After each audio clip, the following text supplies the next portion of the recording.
Good afternoon, Northwestern Mutual Bucks County. It is February 3rd, 2021. A couple thoughts, and then we're going to go into recognition. So first off, I appreciate all of you that send Stephanie and I emails with things that are changing in the industry. And what we're seeing right now is a lot of disruption in other companies. Companies that are laying off advisors, that are limiting the amount of insurance underwriting that they'll allow for, selling off parts of their company. So if you have industry friends, people that are with other financial planning firms or RIAs, let us know. We want to meet these folks. There might be opportunities to be with our firm.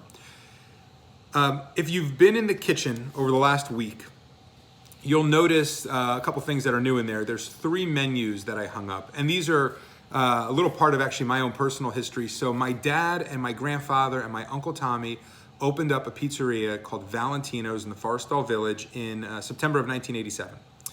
And it's a very special thing to me. My brothers and I basically grew up in that pizzeria. We worked there all the time, but we learned a lot of life lessons. So when you walk in the kitchen, it just livens it up even more. There's some fun menus, but there's 3 things I think you could take out of it. The first is the lesson of inflation. When you look at that menu, a slice of pizza then was about $1.95, and that wasn't the first iteration. That was multiple iterations later of the menu. Today, if you were to go across the street to Randazzo's, a slice of pizza is probably $3.50 or $4.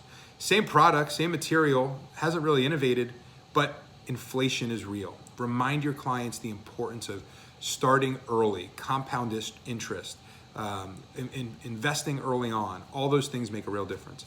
The second thing, when you walk into the kitchen directly to your left, there's 2 menus that are called Pasta Perfect. So my dad and my uncle, they saw that there was a change happening in their industry. There was some disruption, and there was people didn't want to just come in anymore and just have a slice of pizza or a side salad or a sandwich. They wanted pasta. They wanted more of an entree. So within a year, they doubled their business with the creation of something called Pasta Perfect. They basically listened to the consumer, they listened to their customers, and they found a way to deliver. So what I'd ask you of that is, are you just going through the motions, or are you really being thoughtful about your market that you serve and what they need? For example, if the young professional market needs some more help understanding how to save for retirement, you got to get good in that space. If they need to understand how to pay off their loans, are you bringing a service in that could help? So that second lesson is, are you being innovative and creative? And the third lesson is all around processes and systems. You know, my brothers and I worked at Valentino's probably every day in the summer. Anytime there was a day off in the school year when my buddies would sleep in, like on a Columbus day, we were in the pizzeria early on. Every day had the same system. The gates would open up at the same time, the lights would go on, and then people would go to work. The oven would go on. You'd start making the dough. You'd work on the sauces. You'd get the tables ready. And one of the things that I remember enjoying was the pasta station.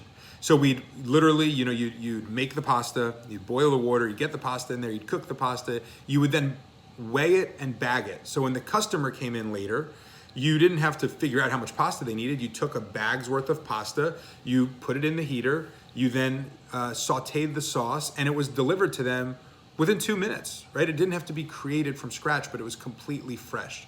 There was a system and a process that was effective. So when you go into the kitchen, look to your left, and it's gonna say 3-step process. Pick your pasta, pick your sauce, pick your bread. So the learning that I want you to get out of this is, how good are your processes and systems? From start to finish, whether you're an advisor, a team member, look at your processes every day and ask yourself, what can I do to make this more effective? What can I do to make this a better experience for the client? And as an advisor, that starts with the moment you get a referral all the way to when they become a client, and everything in between. What's your experience? What's their experience look like? Let's go to some recognition. So on the advisory side, congratulations, Jason Olinsky and Tony leading the way with over $300,000 of new AUM. And second was Michael Bergman and team with $100,000 of new AUM. On the risk side, a shout out to my team with 8.6 lives.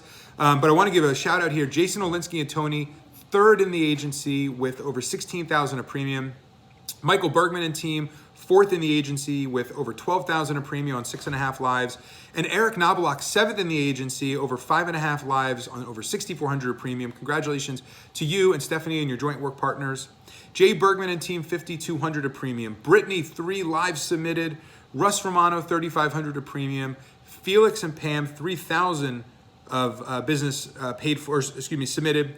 And then also on the board, Simi for her 2nd week in a row, Ryan Kidwell, Austin Devlin, and Robert Corman. So wishing you all a great week. Stay safe in the snow and look forward to seeing all of you. To our team members, look forward to seeing you this Friday, 12 o'clock virtually for our quarterly meeting and training. So have a great day. Go Bucks.